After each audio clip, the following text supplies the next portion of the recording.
Jusant is a climbing adventure developed and published by Don't Nod, the company probably most famous for Life is Strange.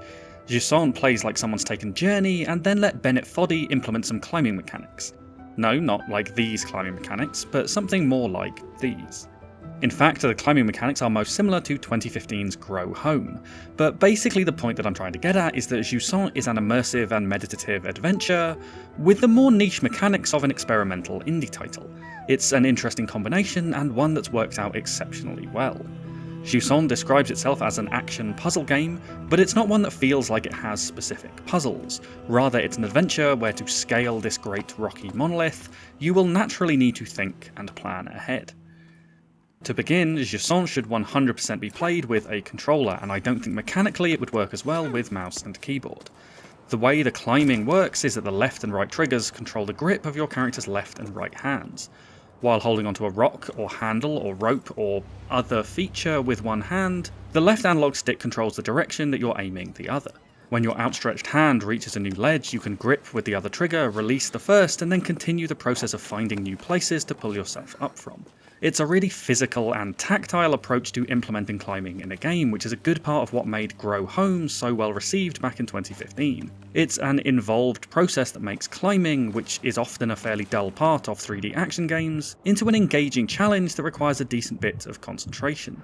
Sometimes you'll really have to think about where your next hand is going to go, but equally when the route is simple like a ladder or a rope, you can just hold the analog stick upward and alternate between the left and right triggers to climb without much difficulty. Although, even in these situations, you'll naturally find yourself trying to time the alternating grips to move as smoothly and quickly as possible, and so the mechanics of Jusant never become too simple. As you climb, you also have to be mindful of the game's stamina meter, which slowly depletes with each reach and grab. This meter can be recharged by stopping and holding L3, but your maximum stamina also drains as you climb and won't fully recharge until you next put your feet on solid ground. The stamina meter adds a little pressure to your climbs, especially at the end of some of the longer and more brutal sections. It isn't horrendously punishing, and I don't think I ever actually fell from having my stamina fully deplete, although it was very close on a good number of occasions, and there were times when it made me stop and replan my journey. The tactile controls and the stamina meter are both individually good, but the mechanic that I feel really makes Jusant's climbing excellent is the use of pitons. As you climb, you can place up to 3 pitons in the wall during each individual climb, and you can place these wherever you like. Often it makes sense to hammer one into a wall right before trying to make a tricky maneuver. If the next ledge or jutting rock is slightly too far away, you can hold X or A to charge a jump and launch yourself a little bit further than you'd be able to stretch and reach. This is a useful trick for moving long distances, but it uses a big chunk of your stamina, and also removes both hands from the wall you're climbing, risking a fall if you don't manage to latch onto anything. By placing a piton before a jump, you can fall, and not lose too much distance because of it. But equally, if you're confident, you can make the jump without the piton and keep more options available for further up in the climb.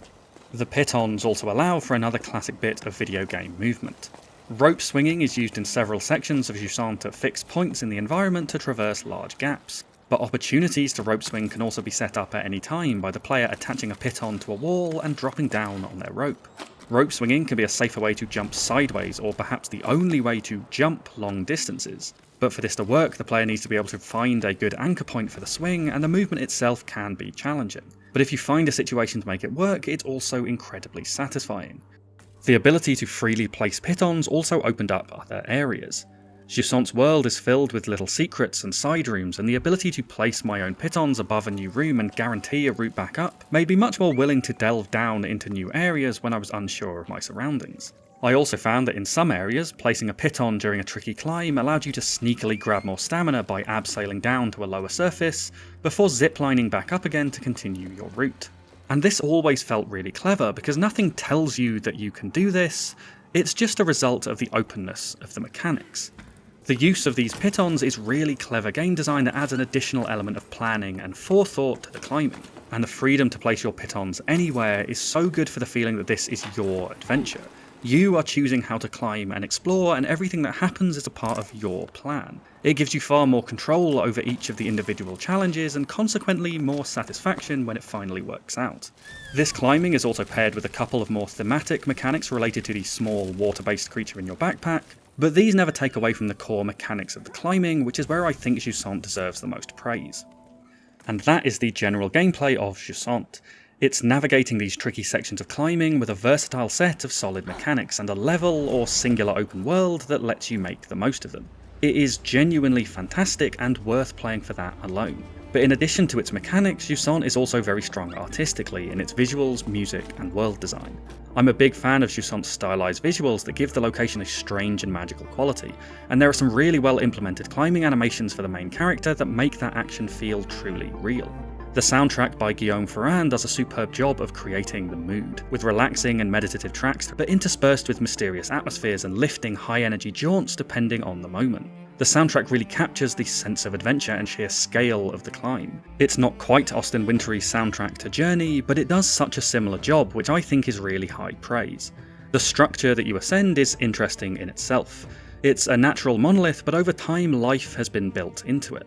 This place clearly used to be populated, the remnants of people's lives are still scattered all around, but now it's dry and empty. What happened here? Letters and messages left behind speak of water, and the rocky hillsides are littered with boats in seemingly impossible places, but now it is an arid desert. The sporadic glimpses into the past tell a story and let you build up a picture of what life here was like, and it's charming how Jusant chooses to drop these hints and clues through stories of small personal moments. It's a location that makes you naturally curious, and the questions of what happened to this bygone civilization add extra motivation and reward for pushing closer to the summit. Although, even on its own, the challenge of climbing to the top of something is instinctively driving. Whether in Jusant or Journey or Grow Home, A Short Hike, Getting Over It, and probably numerous other titles that I can't think of right now, reaching a summit is just a cool thing to do. You would aim for it even if the game didn't tell you to, and I think that's a reason why it's been a backdrop for so many interesting adventures.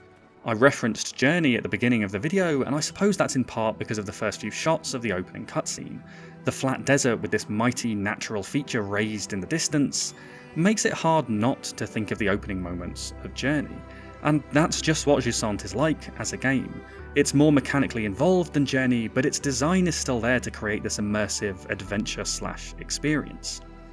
I don't really have anything negative to say about Jusant. The only thought I had regarding the gameplay is that occasionally I would have liked the camera to be a little more zoomed out, partly for visualising more distant parts of the climb, but also just to get a better, or at least bigger, overall picture of this thing that you are climbing. It's also worth mentioning that Jusant is short. It takes about 4 hours to complete the game from start to finish, which is probably a little more than you can do in one sitting given the concentration levels required for the climbing, but that is still fairly short. It's something that I don't mind, and in fact sometimes really appreciate in a game, but I can understand that from a budgeting perspective, some people may prefer more quantity rather than just quality in a game, and so this is usually worth mentioning. Although that 4 hours is just a playthrough from start to end, and doesn't involve any time searching for the secrets that I noticed but never reached along the way, which could well add a couple more hours of climbing and exploring. Overall, I think Jusant is an excellent game. I really enjoyed it, and I can sense that this is one of those games that I will come back to and replay every couple of years like I do with games like Journey. The mechanical aspect of the climbing is really solid and engaging, the world is visually interesting, and the music adds to the excitement and wonder of the adventure. It's not my favourite game of the year because unfortunately Chants of Sennaar exists and I don't think anything's really going to top that, but I think that Jusant is a game that many people will enjoy, and in terms of 2023 releases, it's definitely making its way towards the top.